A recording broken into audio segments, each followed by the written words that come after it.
centrales termosolares, que en España hay unas cuantas, por cierto. De hecho, España es el país del mundo en el que hay más capacidad instalada de esta tecnología, que se llama tecnología solar de concentración. Que normalmente la gente cuando escucha hablar de energía solar, pues a todos nos viene a la cabeza la fotovoltaica o la energía térmica. Sí, las placas solares térmica, de toda la vida que hemos visto, ¿no? Un poco claro, por ahí. Las placas solares, pues es la más conocida. Muchas veces a lo mejor vas por la carretera, ves lo que se llaman huertos solares y es la que está más implementada a nivel mundial. Y es la que hace uso de los paneles fotovoltaicos, de lo que se llama el efecto fotoeléctrico, a través de la energía solar, electricidad. Y luego tenemos las centrales termosolares, en las que estas centrales son campos enormes, que hay espejos que se llaman heliostatos, y estos espejos lo que hacen es concentrar la radiación solar en los colectores o receptores. En el caso de la tecnología termosolar de tipo torre, estos receptores están localizados en lo alto de una torre, ¿no? Y pues imagínate miles de espejos que tienen a lo mejor las dimensiones de la puerta de un garaje, por ejemplo. Joder, y que todos están enfocando la radiación solar a lo alto de una torre, ¿no? Entonces ahí se producen temperaturas muy altas. Estas temperaturas altas sirven para, por ejemplo, producir vapor de agua u otros fluidos que transportan el calor, por ejemplo las sales fundidas, ¿no? Esas sales. Y estos fluidos transportadores de calor son los que luego utilizamos para producir vapor de agua en estas plantas y este vapor de agua lo turbinamos y produciría electricidad, que es la electricidad que luego pues utilizaríamos en nuestro hogar o para diferentes aplicaciones, ¿no? Entonces, después de esta charla que te he metido, ¿en qué consistía mi trabajo de tesis doctoral? Era en cómo podemos aprovechar el exceso de energía, de calor que se produce en estas plantas durante el día para por la noche poder utilizarlo, almacenarlo durante el día y utilizarlo por la noche para por la noche, que obviamente no tenemos radiación solar, producir electricidad. Pues en esto consistía un poco la tecnología en la que hice mi doctorado, ¿no? Era a escala de laboratorio, ¿no? Porque yo soy experimentalista, trabajo con una bata blanca en un laboratorio de química y lo que hacemos allí es pues desarrollar nuestros materiales y estudiarlos y ver cómo podemos optimizarlos. Entonces, lo que buscamos eran materiales que fueran muy estables a lo largo de diferentes ciclos de carga y descarga, ¿no? Esto, al final, si lo piensas, es un poco como una batería, ¿no? Lo que pasa es una batería a escala muy tocha, ¿no? Muy tocha, y en la que en vez de utilizar electricidad, ¿no? Para cargar tu batería, como es lo que haces tú con tu móvil, lo que utilizábamos era calor. Es como una batería térmica a una escala enorme. Estamos hablando, claro, de la aplicación sería de kilos de material, ¿no? Incluso toneladas. Entonces nosotros lo que buscamos eran materiales que pudieran aguantar muchos ciclos de carga y descarga, ¿no? Cuando se te acaba la batería del móvil, pues lo que haces es enchufarla para que se cargue, ¿no? Y luego se va descargando. Pues la idea era eso, ¿no? Materiales que pudieran almacenar el calor extra que generamos en la planta termosolar y luego por la noche liberarlo. ¿Y cómo hacíamos esto? Pues a través de reacciones químicas. La primera etapa sería una reacción que se llama endotérmica, una reacción que requiere que tú le aportes energía, ¿no? Entonces lo que decíamos era el extra de calor que produciríamos en la planta termosolar, lo utilizamos para llevar a cabo una reacción que transforma material A en material B. Sí. Y luego por la noche lo que haríamos sería la reacción reversible, en la que inyectaríamos un gas que reacciona con material B para volver a formar A. Y es una reacción exotérmica. Esa reacción libera energía. Entonces, la energía que hemos almacenado durante el día la estaríamos liberando durante la noche. Y luego con esa energía que produce esta reacción, calientas un fluido, como puede ser agua, producir vapor de agua, que eso lo puedes meter en una turbina y produce electricidad. Mola. Así que esto es un poco en qué consistió tu doctorado. A grandes rasgos lo que iba al proyecto, ¿no? En plan, en explicación un poco para tontos, que digo yo, sería como si estuvierais buscando vuestro, como si fuera el hilo de cobre, ¿no? Un buen conductor, en este caso un buen almacenador para que pudierais tener toda esa energía bien guardada, ¿no? Sería un poco como por poner un símil sencillo. Sí. Esa es la idea. Era el desarrollo de materiales era la base de lo que hacía yo, ¿no? Luego tenía compañeros que a lo mejor su investigación estaba más centrada en lo que sería el dispositivo que va a albergar esos materiales, ¿no? Como estamos haciendo reacciones químicas, pues eso se llama reactor químico, ¿no? Entonces, sí. Ahí ya tenía pues gente que estaba más enfocada en lo que es la ingeniería, o había otros colaboradores que pensaban en cómo podríamos todo este dispositivo en un futuro implementarlo dentro de la central solar, ¿no? Qué guay. Entonces, al final, para que la gente se haga un poco la idea de que en la investigación a esta escala, ¿no? que es aplicada, pues suele ser siempre un trabajo multidisciplinar, que tienes ingenieros, en este caso, bueno, yo soy ingeniero químico, pero al final hacía casi más trabajo de lo que es ciencia de materiales, ¿no? Sí. Pues es multidisciplinar, ¿no? Al final... Un poquito entre todos hacéis la faena, vamos. Claro, lo que y encima está muy guay porque tú a lo mejor te enfocas en una idea, en una cosa y viene otra persona de otro campo y tiene otra mentalidad y su diferente perspectiva te ayuda a verlo de otra manera, ¿no? Creo que es importante siempre rodearte de gente que tenga otro background y que te pueda aportar ideas nuevas. Sí, no, claro, a ver, en la variedad, como se suele decir, está al gusto, ¿no? Y eso... Exacto. Eso sí que es cierto que la semana pasada también nos lo comentó otro chico que también estaba investigando y tal, y compartió, o sea, el mismo punto de vista que tú, el hecho de, aunque son investigaciones, digamos, por una línea, claro, al combinarlas con un equipo, muchas veces el equipo es como rollo una retroalimentación entre ellos, ¿no? De que tú igual le das una idea al otro, el otro te la da a ti y así en lo sucesivo. Sí. Luego, también he visto que has viajado un poquito. Podríamos decirlo, ¿no? Un poquito, sí.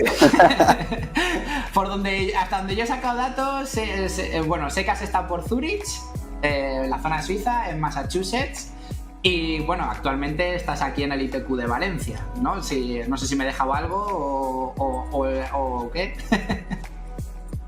Pues bueno, dentro de los últimos 10 años más o menos que llevo dedicándome a esto, he trabajado ya en 4 instituciones diferentes, ¿no? La tesis la hice en Madrid. Estuve 4 años en un centro que se llama India Energía, que está en Móstoles y que es un centro que fue creado por el gobierno de la Comunidad Autónoma de Madrid y está enfocado sobre todo a temas de energías renovables. Sí. Qué guay. Que es a lo que yo me dedico y la verdad que fue una experiencia inolvidable.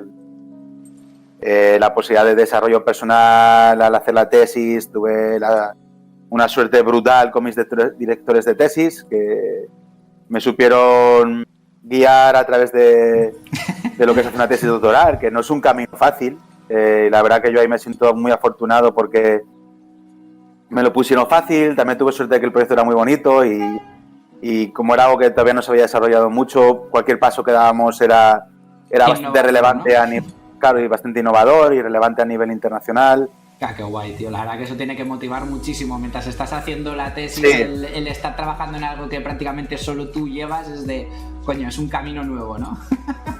La verdad que hacer una tesis es un poco un proceso de montaña rusa, ¿no? Bueno, yo diría que incluso la investigación, ¿no? Es subidas y bajadas. O sea, hay días en los que estás arriba porque los resultados han ido como tú esperabas,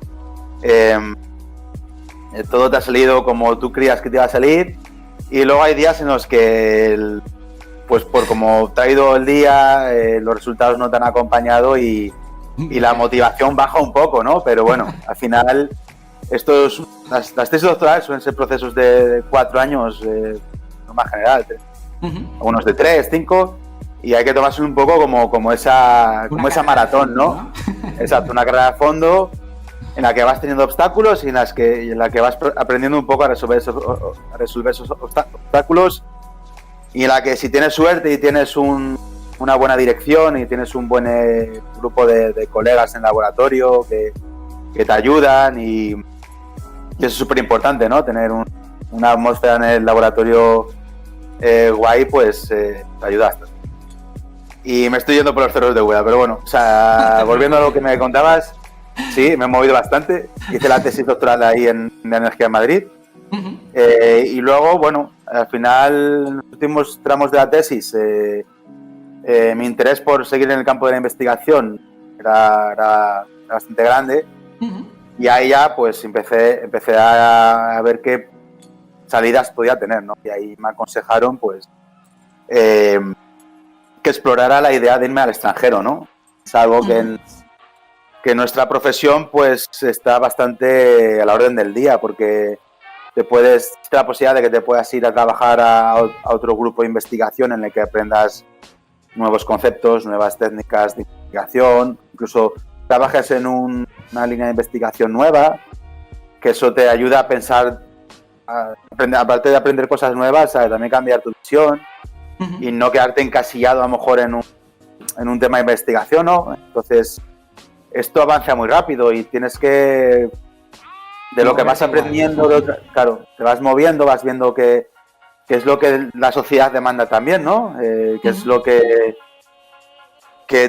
también lo que te pide tu cuerpo un poco, ¿no? A veces quedarte investigando en el mismo campo de investigación puede llegar un poco a ser rutinario y que no te entretenga ya tanto, ¿no? Y que notes que estás haciendo siempre lo mismo. Entonces, el moverte, irte fuera, para mí fue clave. Aquí también me gustaría diferenciar entre cuando te vas porque quieres o cuando te vas porque dentro de tu país no tienes posibilidades. Eso quizás sea un tema que podemos tratar luego, pero es algo que también es... No te mentiré que por ahí va a ir una de las cosas que llevaba en mente, también iba por ahí, sí. Es algo inquietante, ¿no? Que dentro de... que no te puedes desarrollar profesionalmente donde quieres. Pero bueno, yo me fui también porque me parecía una aventura interesante. Y de Madrid di el salto a Zúrich. Además fue un salto de un día para otro. Yo terminaba el contrato que tenía para hacer la tesis doctoral el final de enero de 2016. Y ya estaba en contacto con la que luego fue jefa en el grupo de postdoc en el que estuve, y ella me dijo cuándo me podía incorporar como pronto. Y le dije, pues bueno, yo termino el 31 de enero mi contrato, pues me puedo incorporar el 1 de febrero. Y ella me dijo, pues te incorporas el 1 de febrero. Y así fue. Yo terminé, hice maletas y me pilló un avión de Madrid a Zúrich. Y arreando. Y el 1 de febrero estaba empezando ahí en Zúrich. Y la verdad que fue una experiencia genial, ¿no? El descubrir un país nuevo, una ciudad nueva. Yo había estado antes un mes durante la tesis doctoral en Zúrich haciendo una estancia, pero bueno, era un mes solo, pero ya me había... Y por el motivo por el que me quise ir a Zúrich era porque la ciudad me había gustado, ¿no? Y encima tenía amigos allí,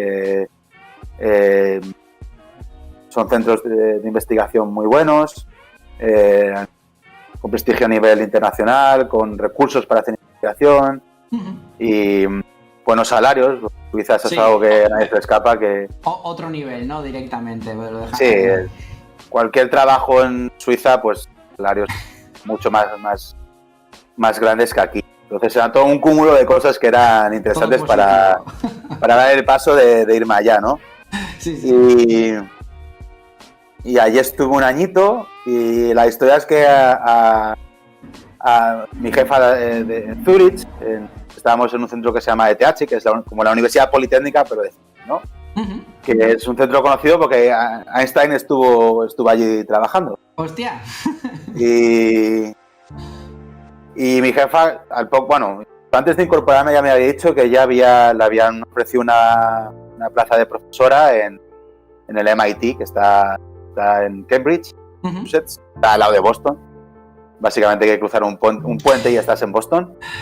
Y me dijo eso, que ella pues esperaba que estuviéramos allí un año y en ese año pues tramitaríamos lo que era la mudanza a Estados Unidos. Y claro, yo llego allí a Zurich a empezar un proyecto de investigación nuevo, pero también con la idea de que voy a estar ahí un año y me voy fuera otra vez. Y me voy fuera otra vez. Y en ese año, pues obviamente estoy en contacto con el MIT, con los arquitectos que estaban planificando el laboratorio en el que íbamos a trabajar allí. Y bueno, la mayoría de mis compañeros y yo, pues tramitando todo lo que es la logística de todos nuestros equipos que utilizamos para hacer nuestro día a día de investigación, trasladarlos allí, donde lo íbamos a ubicar, qué espacios íbamos a tener, cuáles eran los requisitos de cada equipo, o las tareas que íbamos a hacer, qué tipo de seguridad necesitaban, ¿no? Porque como trabajamos en compuestos químicos, bueno, no son actividades muy nocivas ni peligrosas, pero por si acaso hay cierto riesgo, ¿no? Hay que tenerlo en cuenta. Y bueno, toda esa planificación pues llevó un tiempo, reuniones y tal. Y al año y 3 meses pues nos mudamos. Metimos todos nuestros equipos en cajas, las cajas a un container de estos de buque. El container fue a un buque que saldría, no me acuerdo si salió de Rotterdam, creo, y cruzó el Atlántico, llegó a Boston. Nosotros ya estábamos allí, ya habíamos cogido nuestro avión, nos habíamos movido. Claro, tú imagínate, pues, éramos un grupo como de 15 investigadores, no todos se vinieron porque había gente que tenía su familia allí o que no querían seguir investigando y querían buscar trabajo en la industria privada y no decidieron venir moverse con mi jefa de aquella entonces y nos movimos como 8, que no está mal, ya son unos cuantos. Y estos 8 nos movimos pues, o sea que a tope. A buscar casa de nuevo, ¿no? Ahí en Boston y empezar la vida de nuevo, como que dice, ¿no? Sí. Todos sabíamos que al final es algo temporal. Yo lo que estaba haciendo allí, que es un postdoc, que es tu etapa de investigación después de doctorarte, ¿no? Si quieres seguir en el mundo académico, pues suelen ser cosas temporales, ¿no? O sea, es que te vas un tiempo, 2-3 años a un grupo de investigación en el que vas a empezar a desarrollar tus ideas de una forma más independiente, pero todavía dentro de un grupo de investigación. Y claro, sabes que esto va a ser algo temporal, ¿no? Entonces yo me fui allí a Estados Unidos, también fue una experiencia brutal, pero bueno, yo siempre tuve un poco la idea de que yo quería luego desarrollar mi carrera de investigación en España. Era como una idea que tenía fija en la cabeza, soy un poco cabezón, y dije, pues lo tengo que hacer. Entonces ya el último año de mi etapa de postdoc en el MIT, en el grupo en el que estaba, pues ya empecé a buscar posibilidades para volver a España. Y una de las que conseguí, que salió, pues bueno, es unas becas que concede el Ministerio de Ciencia. Y a través de eso pues tuve la oportunidad de volver más. Para pedirlas tienes que ponerte en contacto con un grupo de investigación, porque es algo que se pide de forma conjunta. Y bueno, pues me vino un poco a la cabeza un grupo de investigación en el que trabajo yo ahora aquí en Valencia, porque hacía cosas interesantes dentro del campo de almacenamiento de energía, diferentes a las que hacía antes, pero con una similitud en cuanto a los materiales que yo estaba trabajando. Entonces me puse en contacto con el jefe del grupo de investigación, le pareció una idea genial que diéramos esa beca de forma conjunta, me la otorgaron y aquí estoy, disfrutando del buen clima de Valencia. La playa y todo. y en un grupo de investigación en el que la verdad estoy súper a gusto y en el que hacemos investigación puntera a nuestro campo y eso está genial. Hombre, por lo que acabas de decir, en general parece que no has tenido muy mala suerte en general con el tema de los grupos de investigación, porque en todo, desde que estás hablando un poco de tu desarrollo, en todo la parte social ha sido genial. En los grupos, no, al menos así, digamos, lo que has contado, mucha cosa negativa no has transmitido. Totalmente, he tenido mucha suerte. La verdad que no recuerdo ninguna mala experiencia más allá de, pues bueno, de lo que es el día a día en un laboratorio, que a veces pues hay que resolver cosas y tal, situaciones, pero guardo buenísimos amigos de tanto de mi etapa en Madrid como mi etapa en Zurich como mi etapa en Boston, amistades muy buenas. Y eso es clave, porque claro, cuando haces investigación con tus amigos, pues es más divertido, ¿no? Que todo más fácil, las cosas fluyen mejor. Para mí es clave y por suerte en los grupos en los que he estado siempre ha habido un poco por parte de la gente que ha dirigido esos grupos, pues que ellos obviamente saben, mejor buen rollo haya, todo va a ser más fácil, ¿no? Porque es... como te he dicho al principio, esto es siempre algo que son trabajo en equipo, hay gente que está especializada en una cosa y otros especializados en otros. Entonces, al final tú no puedes especializarte en todo lo que requiere desarrollar una tecnología como es esta, ¿no? De almacenamiento de energía o de producción de combustibles renovables. Y cada uno aporta su granito de arena y así es como avanzas más, ¿no? Tú puedes avanzar muy rápido solo, pero los pasos que das son más fuertes si los das rodeado de gente, ¿no? Vas a ir a lo mejor un poco más lento, pero va a ser algo donde vas a llegar más lejos, ¿no? Hay una frase por ahí que resume esto mejor, no me acuerdo muy bien cómo es, pero era algo así, ¿no? Que solo avanzas muy rápido, pero a lo mejor no llegas tan lejos, pero si te rodeas de gente, a lo mejor los pasos los das de una forma más lenta, pero al final vas a llegar muchísimo más lejos, ¿no? Sí, no, no solo grupo, básicamente. Sí. Exacto, esto es al final trabajo en equipo, que es muy reconfortante, ¿no? Cuando sale algo, cuando tú apoyas a alguien o cuando esa persona da en la clave de lo que a ti te hacía falta y dices, me ha venido genial. Sí, no, a ver, es que eso es verdad. Quiero decir, la frase que tú has empleado básicamente resume lo que es la humanidad a lo largo de toda la historia, ¿no? De que nosotros por tribus de puta madre, pero en solitario, olvídate que no te ibas a llevar por delante a nada, ¿no? Pues sería un poco eso. Claro, sí. Luego también he visto que fuiste galardonado con la beca, que imagino que es la que estabas hablando ahora mismo, ¿no? De investigación de la energía energética y ambiental de la Fundación de Iberdrola, de Juan de la Cierva, ¿no? Y imagino que es el que habías estado comentando o era otra beca diferente. La beca de la Fundación Iberdrola, que es un programa que tienen para ayudar a investigación en energías renovables y medio ambiente, esa me la concedieron durante la tesis doctoral. Que la verdad que fue un subidón, ¿no? Fue algo que fue muy reconfortante, pues ya estando en etapas muy iniciales de una carrera de investigación que te concedan algo así, porque yo creo que la mayoría o mucha de la gente de esa promoción que nos dieron esa beca, pues había gente que ya tenía su título de doctor, incluso a lo mejor hasta dirigiendo tesis doctorales, ¿no?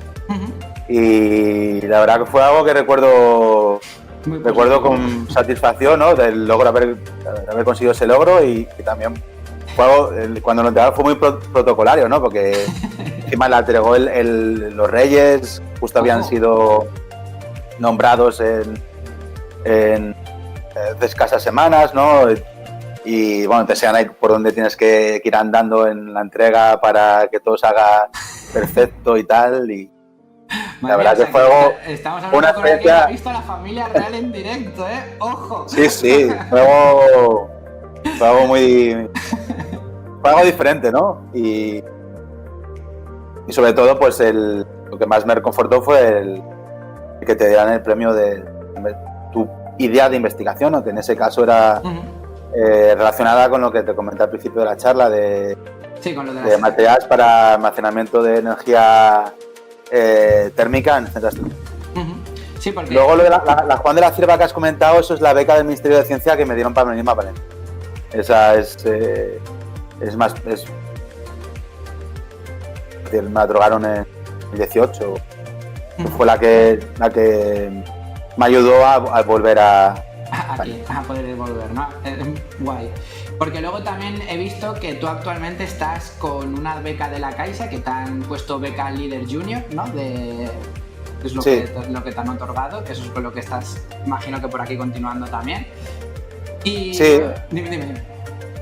Sí, totalmente. Eso pues al final hasta que te estabilizas dentro del mundo académico, que aquí en España, por cierto, es algo que no es muy sencillo, pues al final, pues para conseguir financiación, tanto para tu salario como para desarrollar tus ideas y tus proyectos, pues no te queda otra de seguir pidiendo proyectos, y este último, pues también fue otra alegría muy grande, porque es una financiación por parte de la Fundación de la Caixa, que está muy bien, que me ayuda, que proporciona también dinero para lo que es el proyecto científico, no solo financia lo que es mi salario, y la verdad que muy agradecido, porque creo que tienen un programa de ayuda a la investigación muy bueno.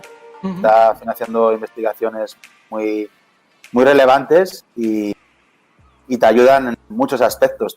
Tienen una parte en la que te ayudan con sesiones de coaching para que te desarrolles profesionalmente, que eso yo no lo había visto en otros programas en los que había estado antes, y que creo que está muy bien, porque muchas veces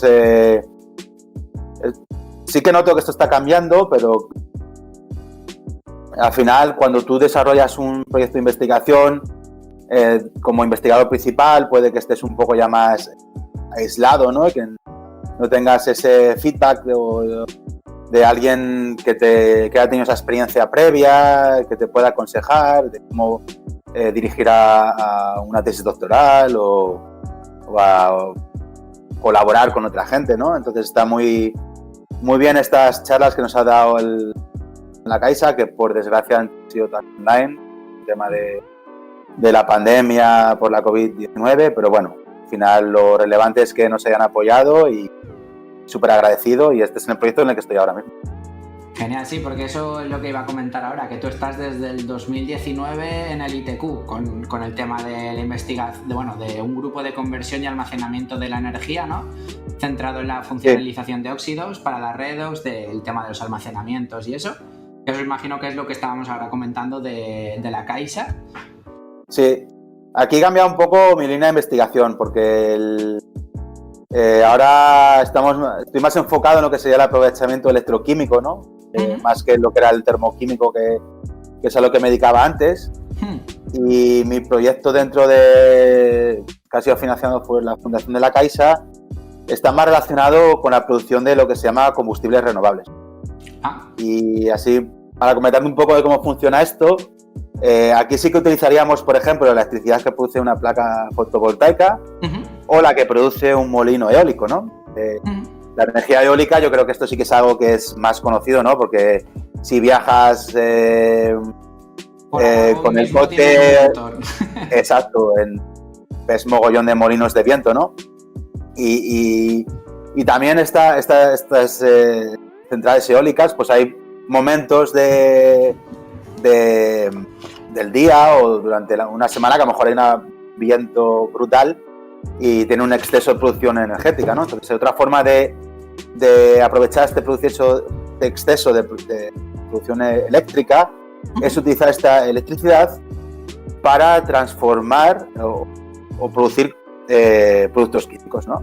Y esto es lo que estamos trabajando ahora mismo en el ITQ, Instituto de Tecnología Química, que es un instituto mixto del CSIC, que es el Consejo Superior de Investigaciones Científicas, que es como la entidad estatal de investigación en España, mixto con la Universidad Politécnica de Valencia. Nuestro centro está dentro del campus de la UPV, ¿no? Qué guay. Y el grupo en el que estoy trabajando ahora, pues desarrollamos este tipo de investigaciones. Dentro de las muchas líneas de investigación que tenemos, una de ellas es la producción de combustibles renovables o, por ejemplo, hidrógeno verde, ¿no? Que ahora está muy en boca de todos, ¿no? Por fin, y esto es algo de lo que me alegro mucho, los actores a escala alta, ¿no? Que políticas o incluso las grandes compañías eléctricas, ¿no? Ya están viendo que hay que impulsar la producción de hidrógeno verde. Y bueno, esto es un poco lo que hacemos nosotros, ¿no? Esto es, como te quería comentar antes, ¿no? La electricidad de un molino eólico, de una placa fotovoltaica, que es electricidad renovable. Esto es importante, ¿no? Sí. El viento o es la energía solar, que es el recurso renovable mayor que existe en el planeta Tierra. Estamos utilizando esta energía renovable para producir electricidad, y esta electricidad la podemos utilizar para hacer lo que se llama la electrólisis de agua. El agua tiene, la molécula de agua tiene 2 átomos de hidrógeno. Electrólisis significa romper esa molécula de agua con el aporte de la energía eléctrica en hidrógeno y oxígeno. Y este hidrógeno es un combustible, y es el combustible más limpio que tenemos en el planeta Tierra, porque tú, al hacer la combustión de hidrógeno, solo producirías agua.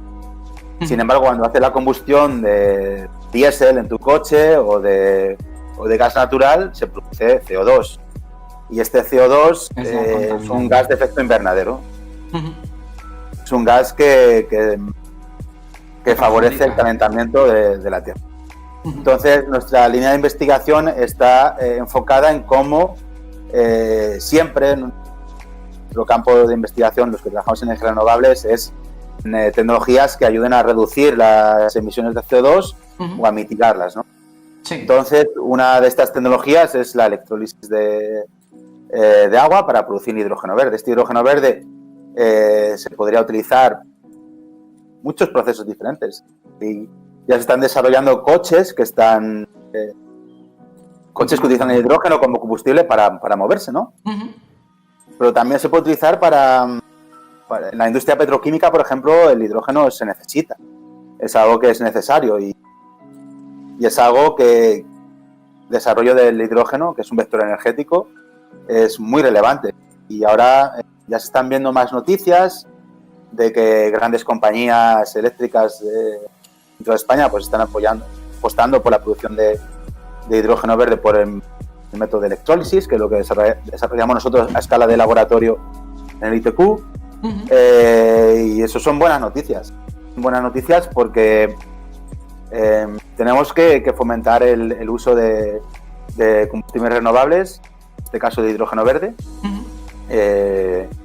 por los problemas ambientales que conlleva la generación de otros procesos contaminantes que producen CO2. Pues mira, yo en relación a eso, ya sí que me había preparado una pregunta que iba a venir más tarde, pero ya que la hemos tocado, la tiramos ahora y la sacamos, que era precisamente eso. Yo sí que conocía de cuando iba al instituto y tal, porque el uso de la energía del hidrógeno como combustible es como algo que ya lleva mucho tiempo, digamos, en la palestra, pero nunca ha llegado como a desarrollarse o a salir. Exacto. Y entonces el tema iba a ser, una de las preguntas, que es un poco doble, ¿vale? Iba por ahí, ¿no? De que si considerabas que el hidrógeno, ya sea ahora o dentro de 10 años, por poner un ejemplo, lo veías como fuente ya, digamos, viable como combustible para gastar pues el mismo número de coches que hay actualmente. Quiero decir, sustituir la gasolina por el hidrógeno.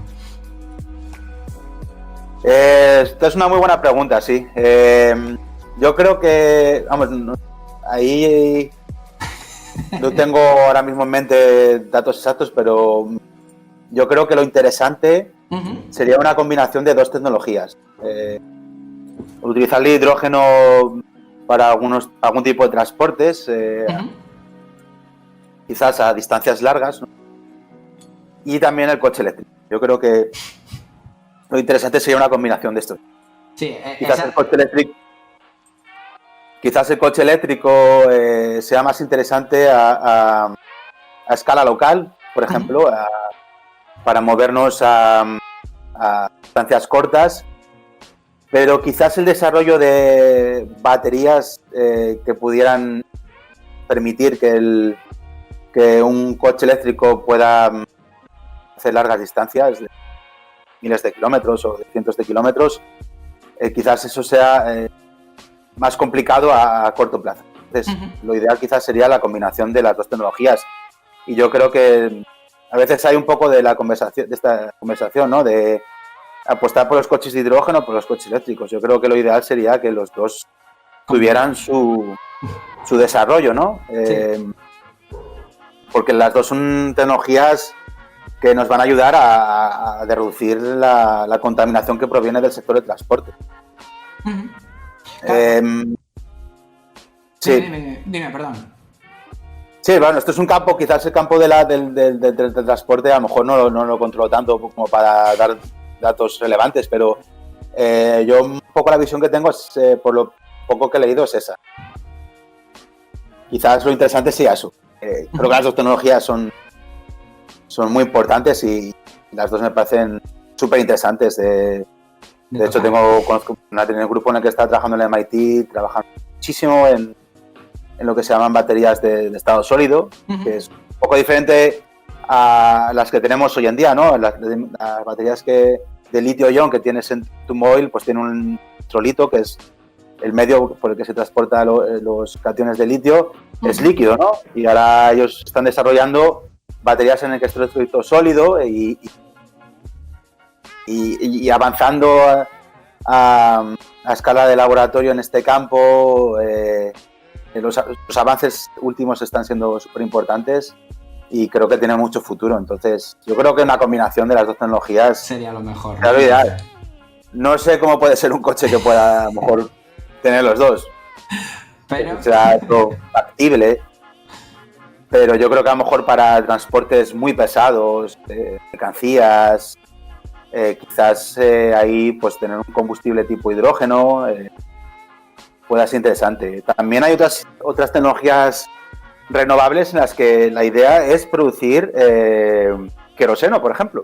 Queroseno. Esto también eso es algo en lo que estuve trabajando en el MIT también, ¿no? Era que lo que llamamos combustibles solares.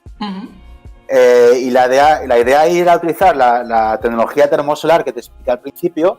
Sí. Para producir gas de síntesis. Es una combinación de hidrógeno y monóxido de carbono, ¿no? Y ese gas de síntesis, por una serie de procesos catalíticos que se llaman set drops, puedes producir queroseno. Entonces eso es algo que es también muy interesante porque a lo mejor para el sector de la aviación es el combustible que sea requerido, ¿no? Pero sería de origen renovable. De hecho, esta tecnología es muy interesante. Utilizaríamos la energía solar. Tú imagínate en lo alto de la torre termosolar, ¿no? Tienes ahí un óxido de metal. O sea, utilizas esta energía termosolar para llegar a temperaturas de 1400 grados, que son temperaturas súper elevadas. Joder, sí, y tu óxido, que está formado por átomos de un metal y átomos de oxígeno, libera su oxígeno. Entonces, como que pierde algo de él. Entonces, tiene esa carencia de oxígeno.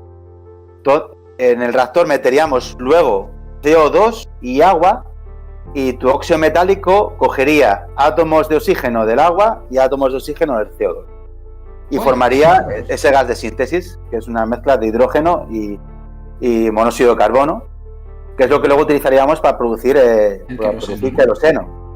Entonces, estarías con la ayuda de tus materiales y tus catalizadores y tu planta termosolar, por supuesto, pero solo con 3 ingredientes: energía solar, agua y CO2, podías producir queroseno.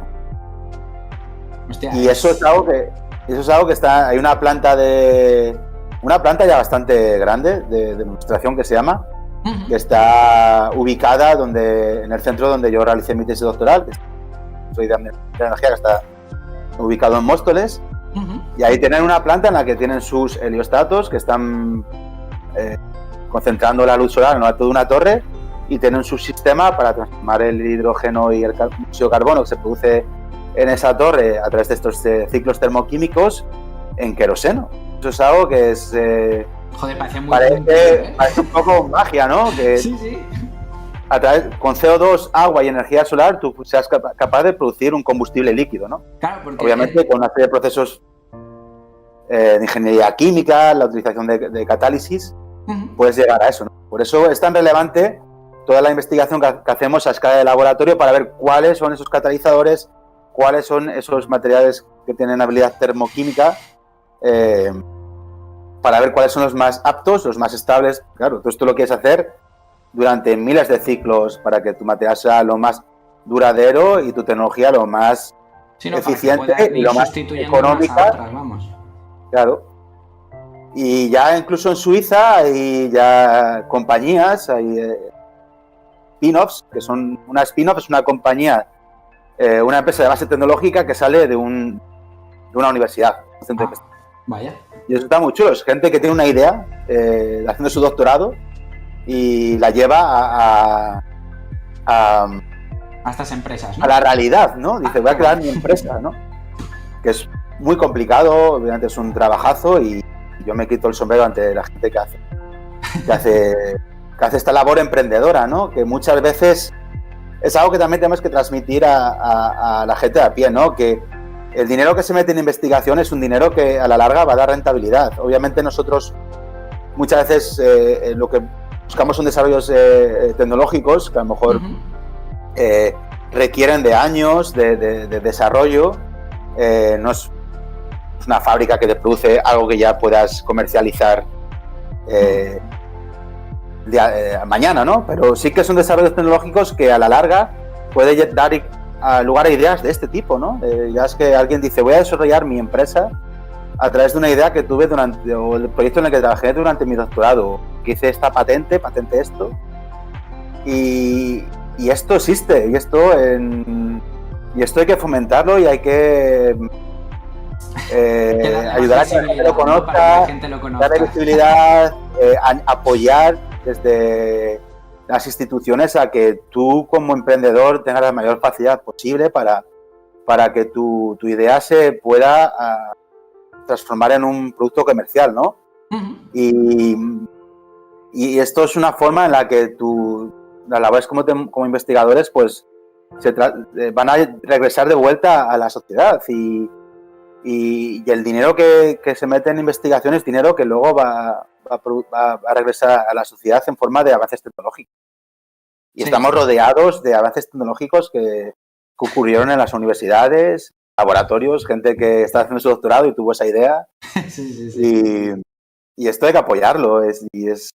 Y de hecho me parece genial tu iniciativa de invitarnos a investigadores aquí a charlar un poco y de una forma quizás no muy técnica, porque tampoco queremos aburrir a la gente, podamos llegar a más peña, ¿no? Sí.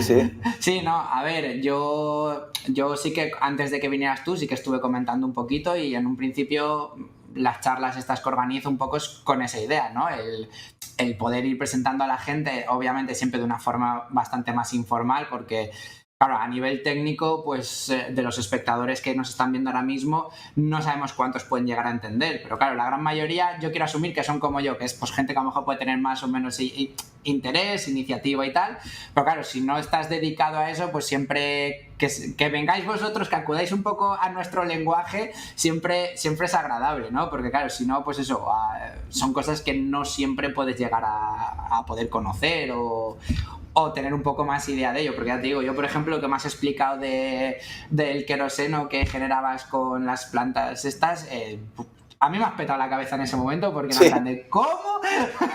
A mí esto no, sí, a mí esto no es me un cuadra. Poco sí o sea, obviamente hay muchos pasos intermedios para que se produzca, claro. Pero bueno, al final es eso, tenemos estos tres ingredientes, uno de ellos es incluso CO2 que queremos pues ya hay proyectos incluso y compañías que también han salido de universidades, ¿no? Hay una compañía suiza que se llama, no sé el nombre ahora, pero bueno, es una compañía que salió de un grupo de investigación y están desarrollando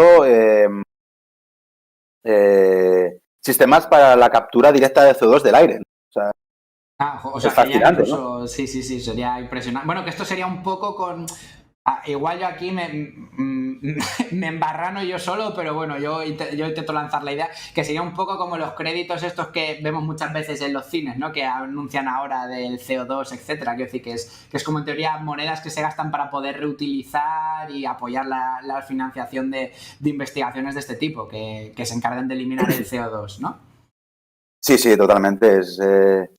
Es clave y de hecho hay incluso Bill Gates está apoyando tipos de empresas que buscan, pues eso, luchar contra soluciones climáticas para que las industrias contaminen menos. Es clave, es que no hay otra vía.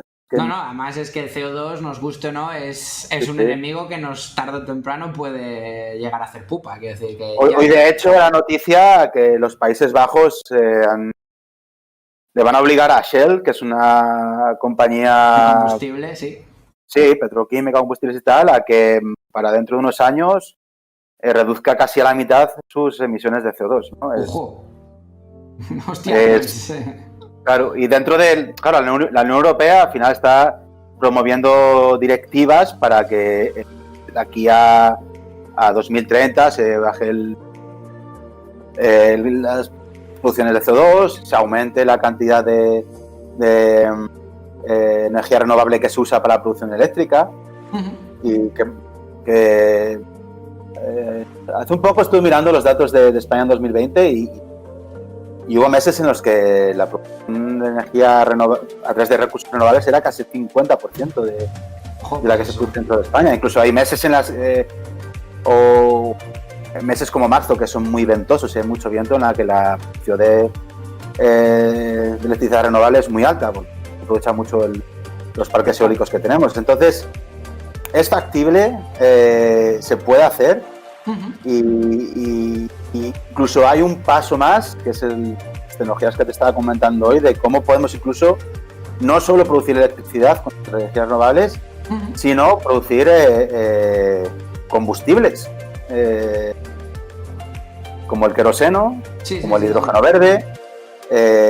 Incluso ya hay muchas investigaciones que van a, ya no solo la producción de combustibles, sino la producción de productos químicos a través del CO2, ¿no? Porque, como te he comentado, el CO2 es un gas de efecto invernadero y todo lo que sea aprovechar ese gas de efecto invernadero para producir otras cosas, pues ayuda a captura y valorización.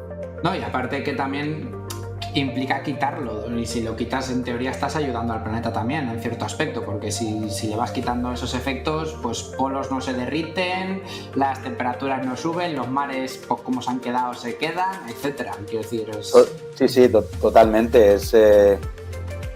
Es clave, es uno de los objetivos de dar. La curva de ppm de CO2 en nuestra atmósfera cada año sube. Sí. O sea, intentar por lo menos que no suba tanto como está subiendo, o que se pare y intentar futuro intentar invertir. Esto ya lo veo más complicado porque de ahí ya necesitaríamos tecnologías muy potentes de captura directa de CO2 desde el aire, pero bueno, la idea es tenemos que parar esto. Es evidente que si ves los gráficos de cómo sube la temperatura del planeta Tierra respecto a los años, es alarmante. Asusta. Sí, porque y aquí me has dejado con una pequeña duda, porque lo has nombrado varias veces y voy a hacer la pregunta tonta porque mejor hacer la aclaración más que otra cosa. Cuando hablas del hidrógeno verde, no hablamos del mismo tipo de hidrógeno que podríamos gastar como hablamos para los motores, o sí que hablaríamos de ese tipo de hidrógeno. Así un poco para los que estamos completamente al margen de esas nomenclaturas. Hidrógeno verde, el color, o sea, la etiqueta de verde, simplemente significa que se ha producido de manera renovable. Vale. Por ejemplo, utilizando la electricidad que proviene de una placa fotovoltaica o de un molino eólico para hacer electrólisis del agua y producir hidrógeno, ¿vale? Eso significa que es verde. Luego está el hidrógeno gris. El hidrógeno gris es el que se produce a través de un proceso, una reacción química que se llama reformado de metano, en el que se utiliza el metano. El metano es una molécula que es un átomo de carbono y 4 de hidrógeno, ¿no? Entonces, si tú esa molécula eres capaz de un proceso químico, producir hidrógeno, tendría que ser tu hidrógeno. Pero como estamos produciéndolo a través de un combustible fósil, que es el metano es el gas natural, ¿no? Sí. Estamos para calentar nuestras casas o para cocinar, ¿no? Como estamos utilizando un combustible fósil, es algo que tenemos reservas de metano, pero no son infinitas. Sí. Mismo que con el petróleo o el carbón. Y el reformar el metano requiere de una serie de procesos químicos adicionales para que el rendimiento de producción de hidrógeno sea muy alto, y esas reacciones que requieres para eso pues emiten CO2. Entonces, por eso es hidrógeno gris, que viene de reformado metano. Implica ya un factor contaminante, entonces. Exacto. Vale. Luego está otra versión, que es el hidrógeno azul. Tenemos colores de todo tipo, que este tipo de reacciones, si tú el CO2 lo capturas y no lo emites, ahí tendrías tu color hidrógeno. azul. Pero lo ideal es el hidrógeno verde, ¿no? Es el que no utilizas ningún combustible fósil para crearlo. No, pues muy guay. La verdad que ya te digo, era un poco para que los que somos completamente ajenos a este lenguaje, un poco saber, claro, entenderte un poco con lo que estabas hablando. Sí. Y pues bueno, ahora si te parece, vamos ahora, como ya hemos aprovechado el tema de, pues con tus estudios, tus viajes, etcétera, vamos ahora a intentar conocer un poco más a Alfonso, ya no tanto el investigador, sino más como en sí lo que es la persona. Y pues la parte difícil. Correcto, de la charla. Esa es la idea. Entonces, pues bueno, lo primero que yo quería preguntarte era, digamos, estamos por las energías renovables. ¿Cuándo notaste que te surgió? Quiero decir, ¿en qué momento? Imagino que sería por la carrera o un poco antes de la carrera ya te veías siempre un poco como motivado hacia ese camino. No, yo creo que fue durante la carrera. Creo que teníamos una asignatura que se llamaba tecnología energética, creo que era. Y bueno, un poco en otras asignaturas también te comentaban lo de las energías renovables, producción de biocombustibles. Y ahí yo creo que fue la primera vez que nos explicaron un poco energía eólica y en qué consistía. Y ahí me dio un poco de curiosidad, ¿no? Porque yo estudié ingeniería química y es una carrera que tiene mucha relación con la industria petroquímica, todo el tema de refinería, u otro tipo de procesos de producción de químicos y tal.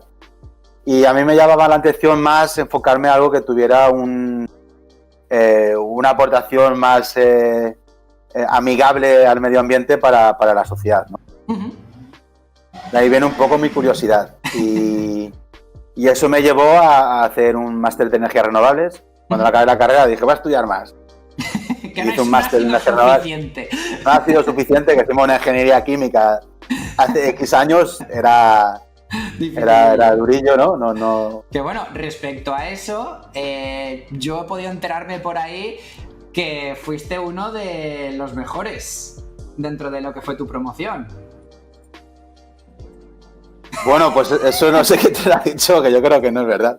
Bueno, lo había encontrado por ahí, lo vi, pero digo, porque sí que hacía sobre todo mención a cuando el tema de los premios y tal, y hacía mención eso, como que había sido uno de los mejores dentro de tu carrera y tal, y yo lo vi. No, eso es. Bueno, pues ahí la carrera. Sí. La carrera tenía compañeros mucho más brillantes, más aplicados. No se me dio mal, pero tampoco era no pasa nada, te digo. Uno de los mejores de la clase. Me había llamado la atención, pero digo, bueno, si sale bien y si no, pues tampoco le damos mucha importancia. Sí. No pasa nada, solo un pequeño fallo. Vale, si no hay fallos, no hay diversión. Y luego, otra de las cosas que también quería preguntarte, porque esta pregunta también la hice a otro chico que vino de investigación, como te había comentado, es que si tú en los diferentes países que has estado y España, notas mucha diferencia en cuanto al estado del nivel de investigación, tanto la implicación por parte de los gobiernos, pues la gente, un poco a conjunto global, ¿no? Es decir, si lo ves que hay como rollo mucha aceptación, poca aceptación. Bueno, hay muchísimas diferencias, sin lugar a dudas. A nivel de financiación, he estado investigando en Suiza y en Estados Unidos. A ver, el mundo académico siempre es muy competitivo y tú como un grupo de investigación, investigador principal, pues vas a tener que luchar porque tus ideas consigan financiación, ¿no? Al final el dinero que se da para la financiación de proyectos es el que es, en unos países más que en otros, eso es cierto. Pero bueno, hay que competitivo en el aspecto de que tienes que escribir tu propuesta de proyecto, que sea innovadora, que vaya a resolver un problema que la sociedad requiere que sea resuelto. Pero está claro, si tú miras los datos de, por ejemplo, dentro de lo que es Europa, sí, los datos de la cantidad de dinero del PIB que se dedica, el porcentaje de dinero del PIB que se dedica a la investigación, y ves lo que se dedica ahora mismo en España, te puedes llorar. Estamos por debajo de la media europea. Ahora se está intentando impulsar que lleguemos al 2%, como el número mágico, por decirlo de alguna manera. Queremos llegar al 2% de dinero que se dedica, 2% del PIB de dinero que se dedica a ciencia. Ahora estamos en 1 y algo, no recuerdo muy bien, 1,2 o algo así. Y por debajo de la media europea y lejos de países pues como Alemania, ¿no? Entonces, obviamente, eso es un obstáculo para que España no esté al nivel de otros países. Porque es una pena, porque tenemos investigadores de primer nivel y, por supuesto, que no hablo por mí, pero yo he tenido suerte de cuando estaba en Estados Unidos, en el MIT o en Zurich, de conocer a gente muy, muy brillante, gente española muy brillante, que por suerte han conseguido empezar con sus grupos de investigación, que hacen cosas súper relevantes,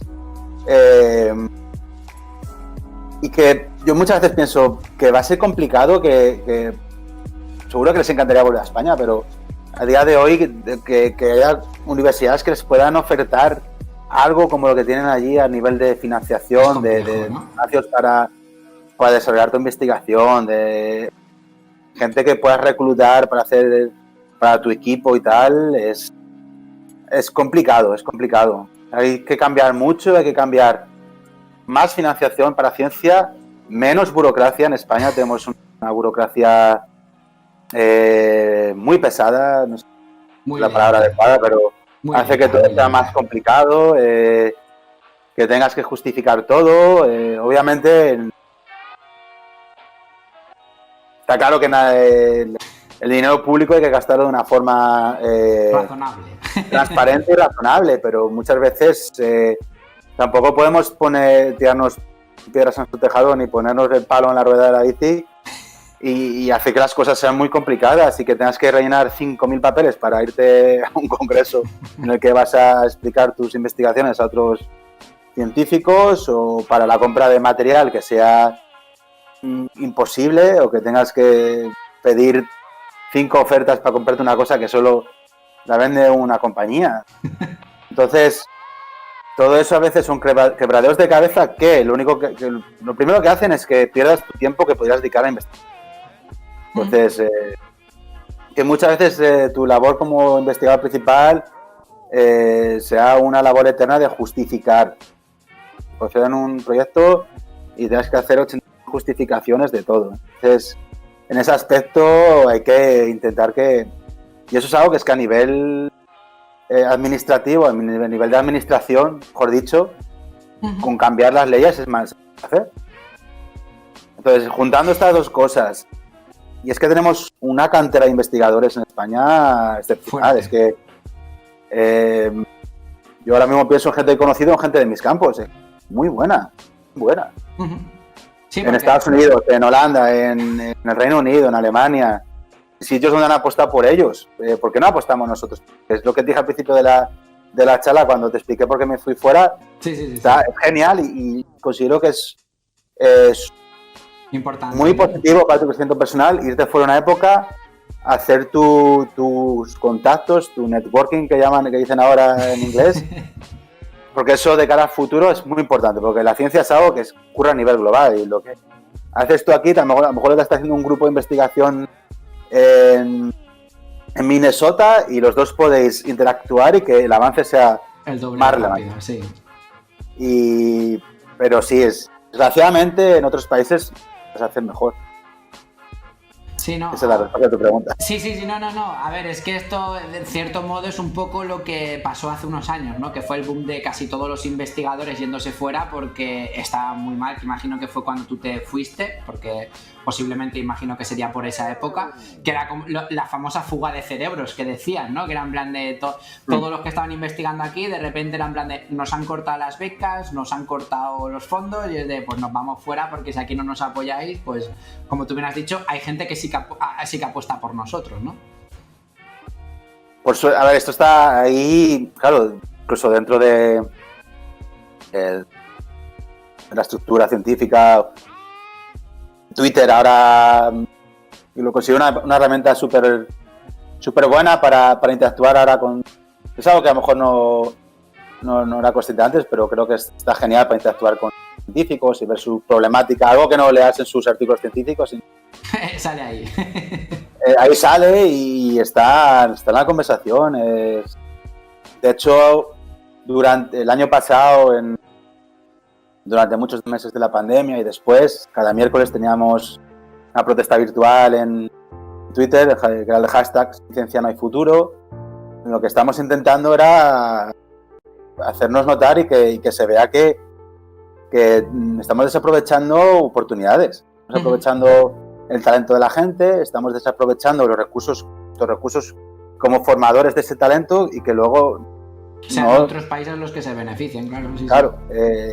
Exacto. Y como te comentaba al principio, es que es gente que no solo va a producir artículos científicos que sean importantes, sino que también tiene la capacidad de emprender, de interaccionar con las industrias, que se puedan generar nuevas opciones de llevar a cabo proyectos a nivel industrial, ¿no? Y que eso dé resultado a que se creen empresas de trabajo, trabajo para la inmensa cantidad de ingenieros que forman en España o de biólogos o mucha gente que podría acabar trabajando en empresas de base tecnológica.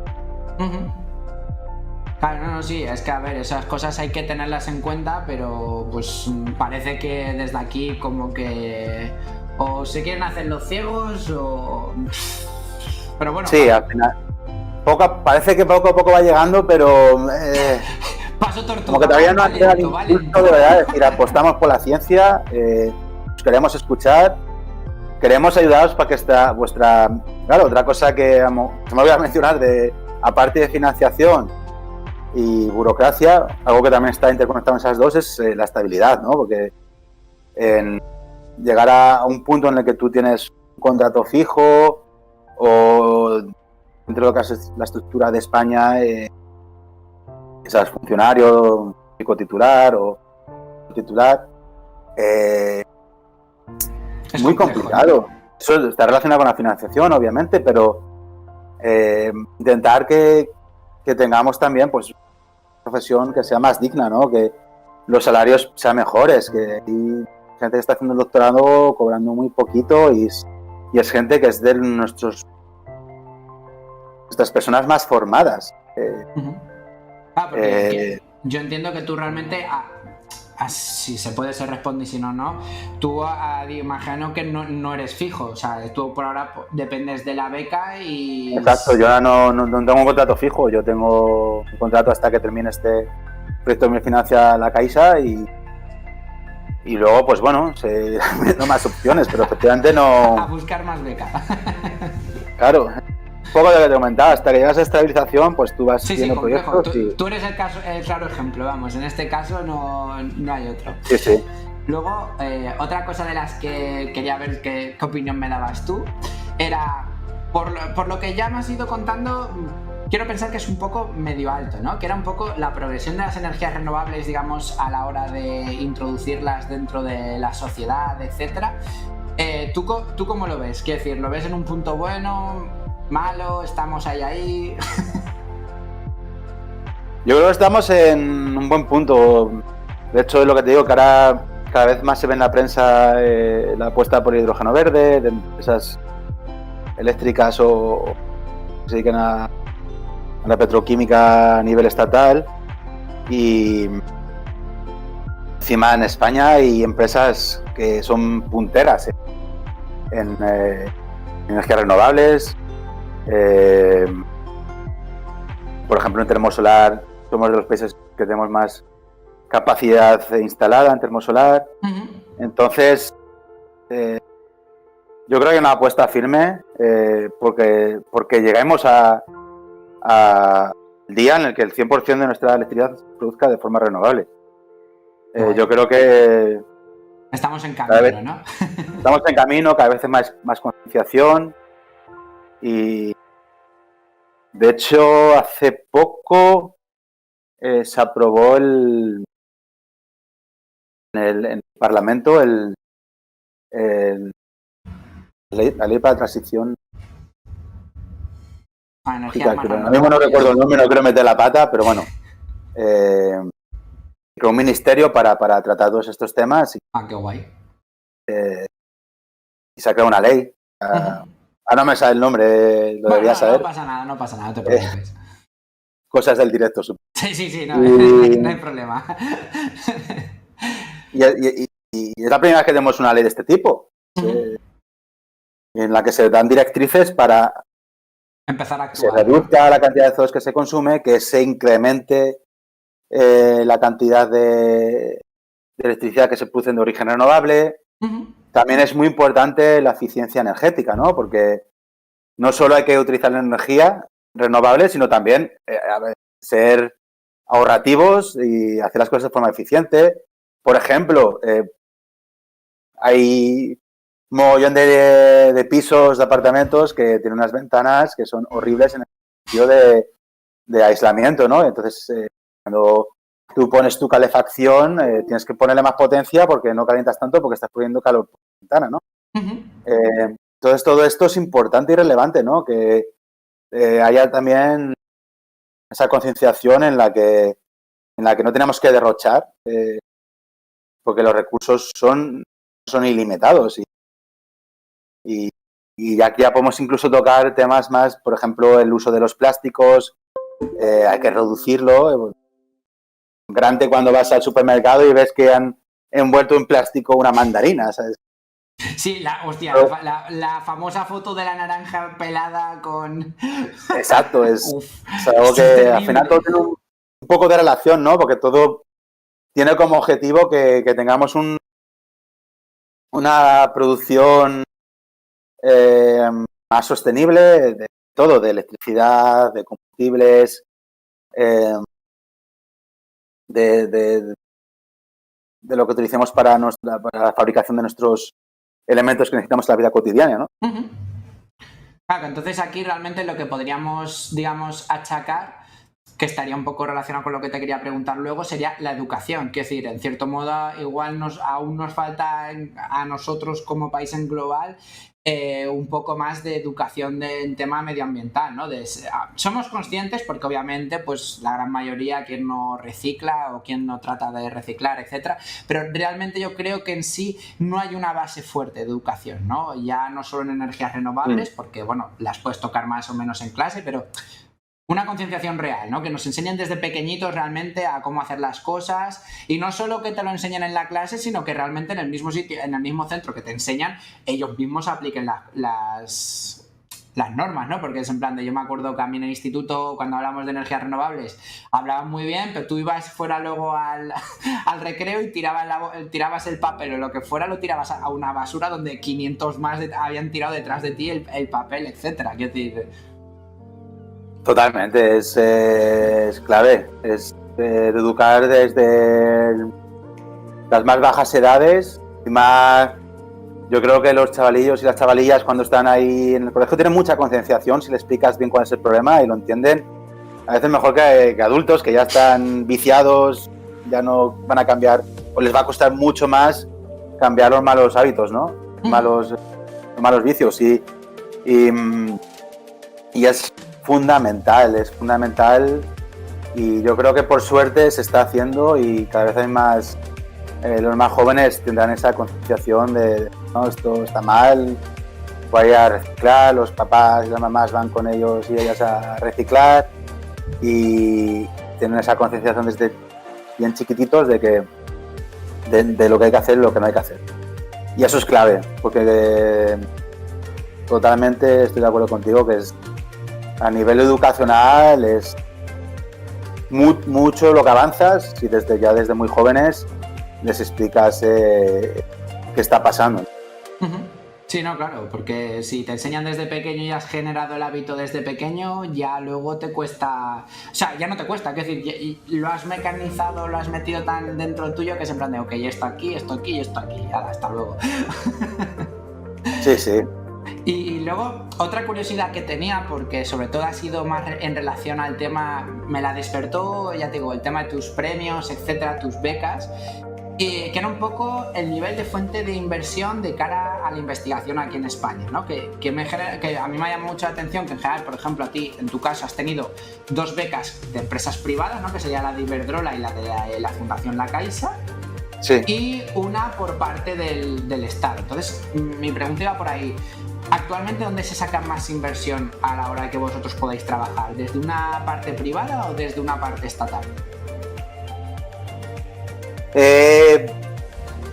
Bueno, al final... Pregunta difícil. No, yo creo que al final a nivel regional, estatal o incluso de la Unión Europea es donde más apuesta ahí en tipo de ayudas para investigar, ¿no?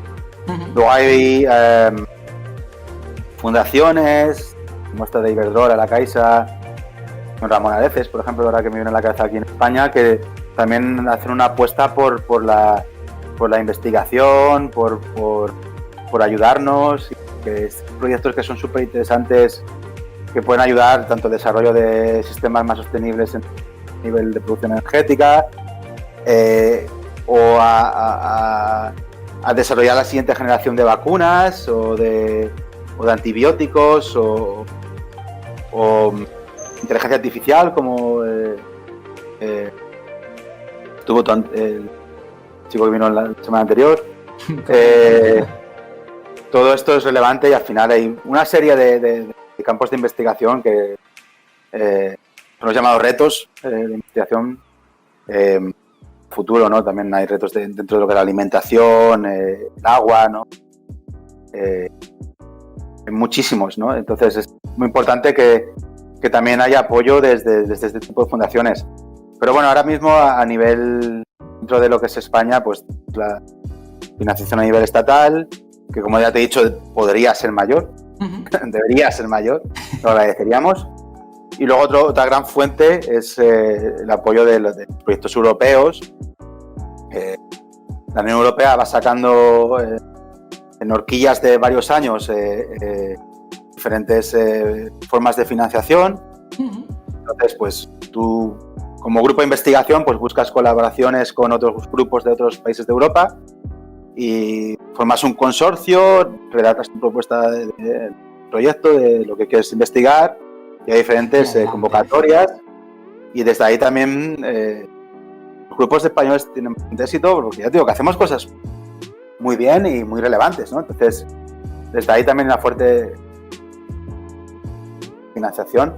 Y luego ya estaría a nivel individual lo que se llaman lo que sería el ERC, que es el European Research Council, financia lo que se llaman las RC Grants, Starting, Consolidated y Advanced Grants, que eso ya a nivel de tú como investigador individual te lo conceden, y ahí también si te lo conceden, pues es mucho dinero, estamos hablando de entre 1 millón y 2 millones de euros que te dan para desarrollar durante 5 años tu proyecto.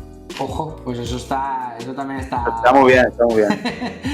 Entonces al final tienes que acudir a todos los estratos, ¿no? Y también pues eso a financiación por parte de empresas que quieran desarrollar un proyecto de investigación. También dentro de España, pues hay de regiones que están apoyando, ¿no? Mitad de Valenciana también tiene su programa de atracción al talento, de apoyo a la investigación, Cádiz, Cataluña, Madrid, Andalucía también ha empezado una hora, creo. Entonces también desde el punto de vista regional, diferentes comunidades autónomas dentro de España también están apoyando ahora la investigación. Bueno, pues eso también en poco a poco, a ver, como decías tú, a ver si se va consiguiendo incrementar ese pico y ya vais teniendo Son buenas noticias, pero todavía falta el empujoncito. Como mínimo llegar a ese 2% de lo que es el Producto Interior Bruto. Es como la demanda que hay de, por favor, lleguemos. Coño, dame ya, hostia. Pero sí, no, a ver, es que es lógico, que decir, un poco por lo que estás contando, la verdad que los que os dedicáis a investigación sois casi valientes, porque, vamos, es que es en plan de en algunos momentos, yo no sé, pues claro, típica gente que a veces le gusta como tener todo muy, muy bien controlado, el hecho de vivir de una beca que sabes que en un X tiempo se te va. Claro, si no eres una persona a lo mejor que está acostumbrada a moverse, tiene que generar un poco de inseguridad, ¿no? Porque claro, dices, hostia, es que, a ver, sí, tengo dinero para una cantidad de años, pero, ojo, cuidado, que luego ya no sé cómo va a estar el tema. Hay una incertidumbre muy grande en nuestra profesión. Entonces, sí, porque claro, compites por las mismas becas con tus amigos, con tus compañeros de profesión. Claro, es que aquí y es una alegría cuando un compañero se estabiliza o cuando te da una beca o te dan dinero. Claro, es que en cierto modo, hablando mal, os quitáis el pan los unos a los otros, quiero decir, porque, pues eso, si competís unos con otros sobre las mismas becas, es que al final dices, joder, me alegro que se lo ha llevado mi amigo, pero coño, es que en parte a mí también me hacía falta, ¿no? Sería ese sentimiento que puede quedar. Sí, o sea, muchas veces las convocatorias, pues, compañeros, de laboratorio, de instituto. Sí, qué follón. Y pues un poco a raíz de esto, quería preguntarte, para ti, ¿cuál ha sido la etapa que considerarías como la más difícil o la que te resultó más compleja? Pues quizás empezar mi proyecto de investigación de postdoc, cuando llegué a Suiza, que tuve que empezar de cero, construir el equipo que iba a utilizar para hacer mis medidas, ponerlo a punto, y luego se solapongo que nos íbamos, entonces había poco tiempo para empezar las primeras medidas. Al mudarnos a Estados Unidos tuvimos que esperar a que llegasen los equipos, montarlos, eso nos llevó como 6 meses sin hacer ningún tipo de investigación. Estábamos pues ahí para montar los equipos, aprovechamos para escribir propuestas de proyecto, que luego tuvimos suerte que financiadas, pero bueno, fue una etapa dura porque claro, no estás investigando, no estás haciendo tu proyecto de investigación, aprendes de muchas otras cosas, aprendes a cómo montar tu propio laboratorio casi, eso está, logística de transporte entre continentes, fue reconfortante en ese aspecto, pero obviamente durito. Sí, porque también lo ves como, claro, tú cuando te vas de postdoc quieres aprovecharlo al máximo y sobre todo si vas a hacer proyectos interesantes a instituciones prestigiosas, pues sacarle el máximo provecho para que te ayude de cara a un futuro a que tu currículum sea fuerte para en estas becas que son competitivas, y es un poco el lado competitivo, ¿no?, que tiene la investigación, ¿no?, con tu currículum a veces como única carta de presentación para si te dan un proyecto, ¿no?, o una beca, ¿no? En vez de que muchas convocatorias no valoran qué quieres hacer o cuál es tu proyecto, ¿no? Simplemente valoran el currículum y arreando, ¿no? cuántos artículos tengas, dónde los hayas publicado. Bueno, quizás también eso otra de las partes de burocracia que quizás haya que cambiar para que no sea siempre así, ¿no? Que sea todo publicar y publicar, ¿no? El concepto del mundo académico de hoy en día que se llama publish or perish, que es publicar o perecer, en el que pues es eso, que tienes un poco como te meten la presión de sacar publicaciones, de que tus resultados sean transformados en publicaciones lo mejor posibles, ¿no? Porque dentro de los diferentes artículos de revistas de investigación hay revistas más prestigiosas, revistas menos prestigiosas, y tener muchos artículos en revistas muy prestigiosas, pues obviamente tu currículum es lo que llaman excelente. Eso también es un poco algo con lo que me chirría un poco, que yo creo que para tener una estructura de investigación sana y fuerte, tiene que haber gente muy brillante, obviamente la habrá, pero también tiene que haber un grupo consolidado de gente que está haciendo investigación, que estén aportando su granito de arena, que aquí ya no sean futuros premios Nobel, pero que están ahí ayudando a que un problema se resuelva y que pueden ser la inspiración del que venga después, que sea el premio, ¿no? Den la clave de eso que le hacía falta a otro para llegar a ese 100% de consecución de su proyecto, ¿no? Entonces hay que tener un poco cuidado con eso de la excelencia, ¿no? Yo creo que a veces se está metiendo demasiada presión también a los investigadores a lo de publicar mejores revistas y sí, eso es algo claro que a todos nos gusta, pues que tu artículo sea lo más relevante posible, ¿no? Pero que tampoco sea algo que las propias administraciones sean las que lo fomenten.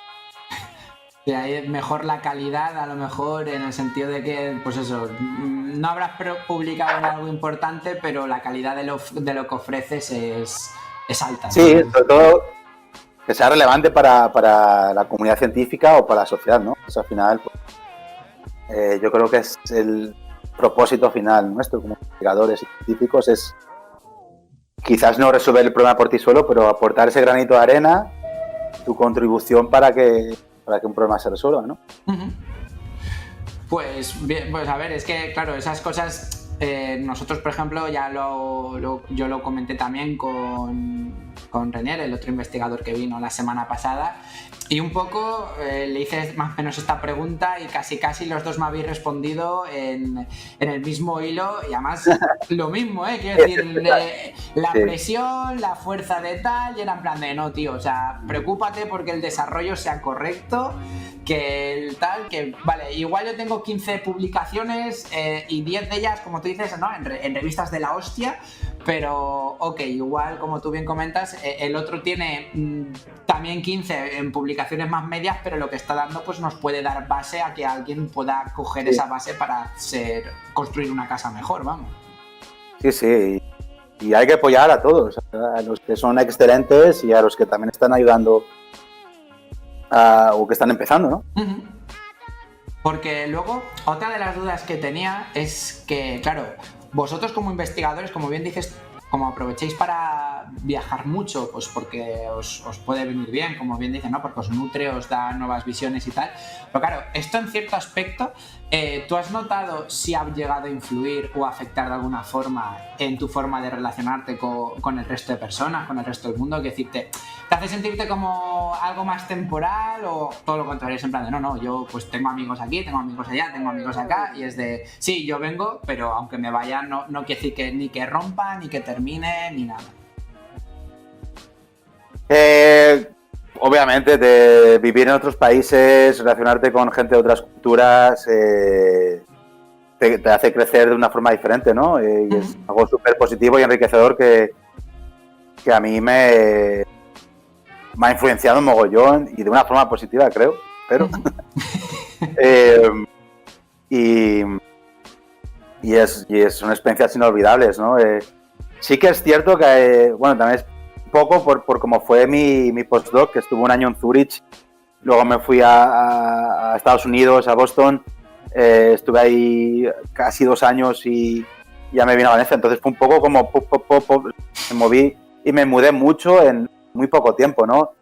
Y obviamente, pues, claro, eso no, aunque hay amistades que yo considero para siempre, pues tampoco te da mucha estabilidad en el sentido de que al final tú necesitas un proyecto de vida quizás y quedarte en un sitio y decir, vale, pues por aquí voy a desarrollarme profesionalmente. Ha sido genial todo lo que he vivido estando en otros países, lo que he aprendido quizás lo pueda regresar a mi tierra cuando vuelva y transmitir otra mentalidad y otra forma de hacer las cosas, pero claro, la constante movilidad te afecta, ¿no? Tampoco quieres estar siempre como un científico nómada, ¿no? Yo llego a un punto que dices, es que soy un científico nómada, porque es que me hice como cosa de 4 años, 3 mudanzas en 3 países diferentes. Sí, y además cruzando charco, quiero decir que encima ya no es que te muevas solo a nivel europeo, que... Sí. Aprendes a no comprar muchas cosas y a tener lo que necesitas realmente, porque claro... Luego la mitad de cosas o se quedan o es complejo llevárselas, ¿no? Sí, es... los que ya se han mudado a otros países saben de lo que hablo, que al final las mudanzas son estresantes y por eso está genial. Esto es algo súper positivo y enriquecedor de nuestra profesión como científicos, la facilidad que tenemos de ir a otro país a trabajar por un periodo de tiempo, ¿no? Hay gente que a lo mejor hace 3 meses de estancia, pero ya eso es una experiencia genial. Sí, no, claro, son 3 meses fuera de tu casa, en el sentido de que son países nuevos, culturas nuevas y quieras que no. Y la asistencia a congresos es algo que yo creo que a la mayoría de nosotros nos gusta, ¿no? Porque encima puedes exponer tu trabajo a científicos de otros países que a lo mejor has leído un artículo de él, le pones la cara, ¿no? Hablas con él, si interesa por tu trabajo, tú tienes tu trabajo, es muy enriquecedor. O hablas de cualquier cosa al final, ¿no? Te vas a tomar una birra y haces una charla de lo más mundana, ¿no? Y del día a día, pero está guay. Hacer lazos con gente de otros países y que pueda sobre todo surgir luego un proyecto de investigación en común.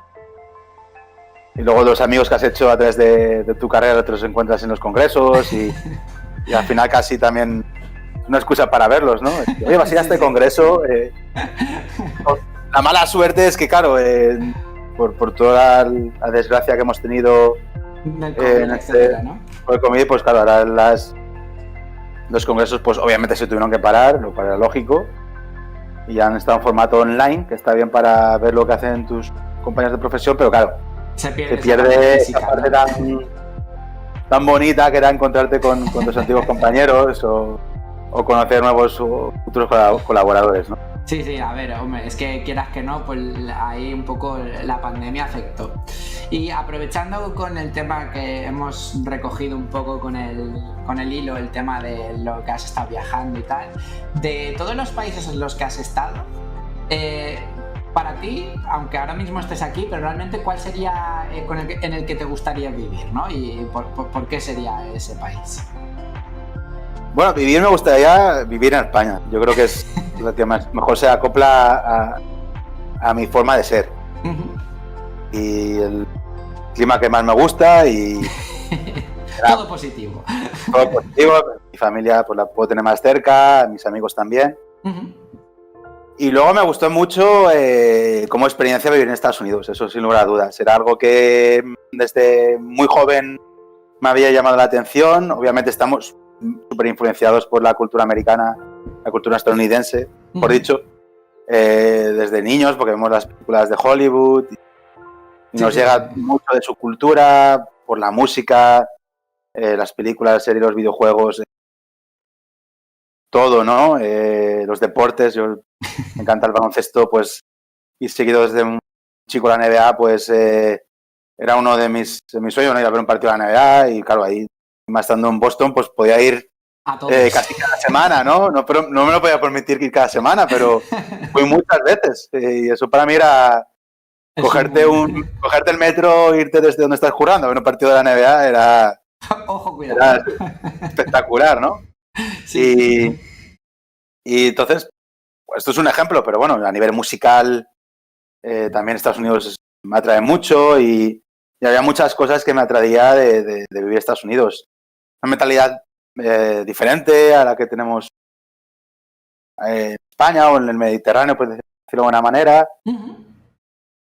Y hay muchas cosas que me fascinan de Estados Unidos, otras cosas que no me gustan y por eso decidí volverme y seguir aquí con mi carrera investigadora.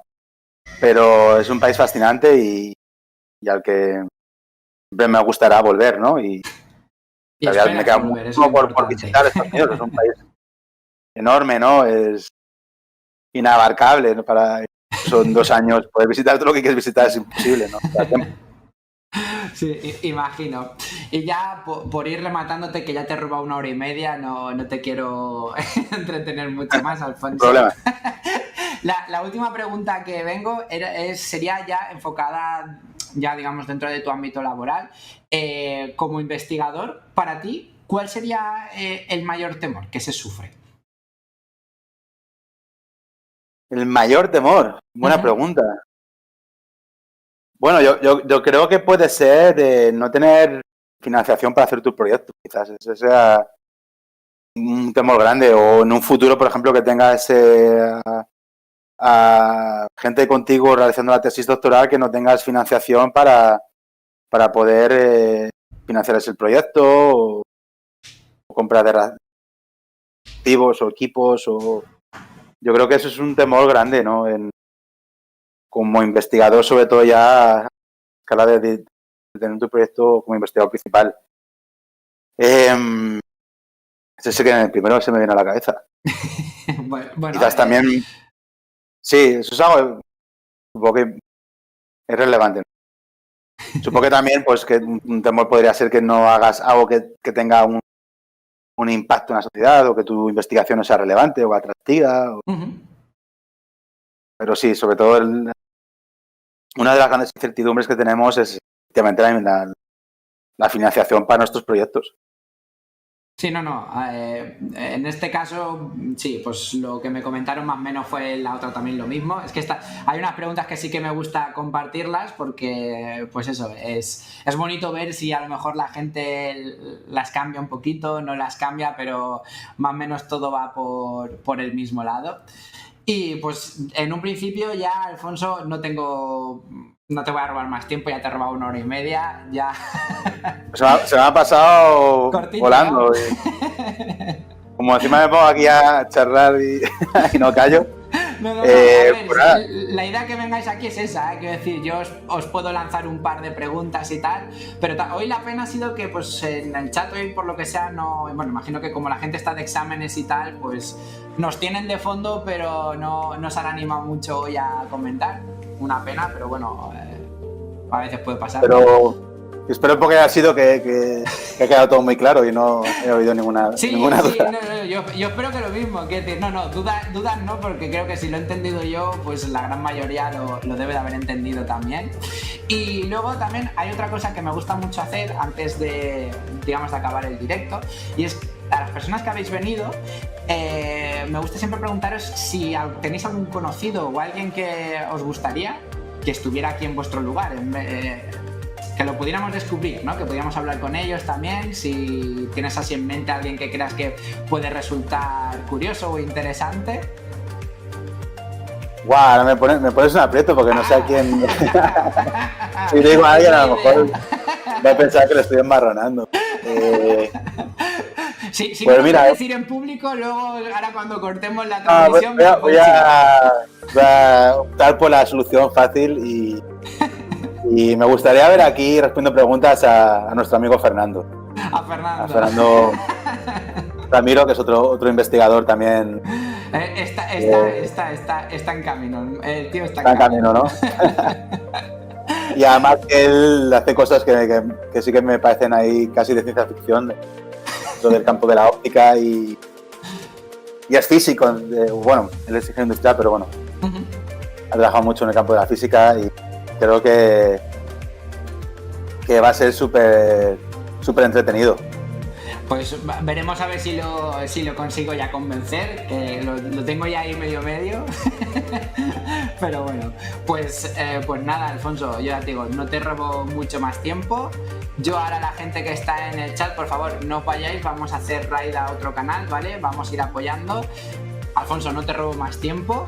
Espero que te me lo he pasado genial, un placer y mucha suerte y éxitos con tu canal, que sé que estás ahora volcado con este proyecto y sé que te irá genial, que tienes mucho que aportar a la comunidad y esta iniciativa me parece súper interesante y espero, bueno, a los que hayan estado presentes en la charla, pues dar las gracias por haber estado por aquí y nada, Un placer. De nada, tío Alfonso. Nos vemos a la próxima. Hasta luego, Héctor. Pues nada, chicos, como os decía, vamos a ir haciendo la raid y vamos a ver hoy a qué canal nos vamos y venga. A ver, nos vamos a ir... Venga, pues vamos a irnos con Joe y al lío.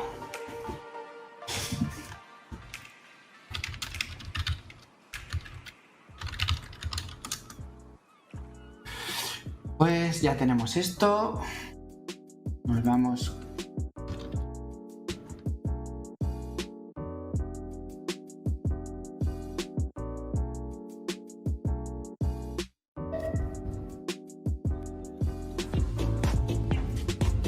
Ojito, Cachis, muchísimas gracias por ese pedazo de raid. Ya está, ya se ha montado la fiesta aquí. Bienvenidos a todos y a todas. Muchísimas gracias, Cachis. Nada, estamos dándole un ratito al Genshin ahora de chill, ¿eh? Y vamos ahora a farmear artefactos. Y bueno, estoy mejorando un poquito a los personajes. Bueno, a los que vienen de nuevas, si no me conocen, mi nombre es Joe. Estoy estudiando para actor de doblaje y bueno, siempre me han encantado los videojuegos, así que estamos aquí dándole un ratito ahora al Genshin. Suelo jugar shooters, rol, no sé, aventura en general. Así que nada, espero que disfrutéis. Acepto sugerencias también. Muy buenas, Cachis, tío, muchísimas gracias de verdad. Hablaros con mogollón. Genial, tío, espero que te vaya bien. Hasta